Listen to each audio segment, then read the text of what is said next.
So who am I with here today? Ben Wolff. What's your claim to fame? Luxury tree houses for $500 to $1,000 a night in the Texas Hill Country. What property is a good example of that? Onera, first brand that I built. So originally it was 8 luxury tree houses and other unique stay properties in Fredericksburg. We've now expanded to 35. We actually sold that location to a public REIT, did a $14 million expansion with them. What'd you sell it for? We sold it for $7 million. We built it for a little over $4 million. Phase 1, we built in under a year during COVID, 2021, and then we sold it a year later in 2022. Did you sell the property and the brand together, or did you sell one or the other? We just sold the property. That's genius, because I feel like when you sell the property and the brand, a lot of the brand equity that you built, now you have to start over. But in this case, you were able to do another project. How'd you get into hospitality in the first place? Well, first I was a nightclub promoter in New York City. That was probably my entryway into that. And then that kind of chewed me up, spit me out. I started a short-term rental business. So I got into the real estate side of hospitality. So we built up a portfolio, had about 200 units under management, and then COVID hit. That's really what pushed me into doing something unique and different that I'd wanted to do for a while. My wife and I had just gotten off Southwestern road trip across 12 different national parks in the Southwestern US. And that led to Onera, our first treehouse hotel. And how would you even raise money for that? Well, part of it was the existing business I had. So the short-term rental business I had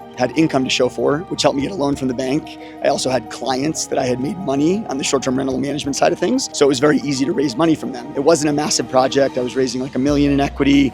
We got another $1 million from the bank. Then we went way over budget during COVID. I had to raise bridge debt. And then after that first phase, you had the proof in the pudding with the numbers of those first units to then get more money to expand. Is that how it worked? Yeah, so we ended up raising a small fund, allowed us to expand. And now you can probably just raise money freely from anybody, basically. My goal is to keep stacking wins and profitable and successful projects. Then I'll raise a big fund.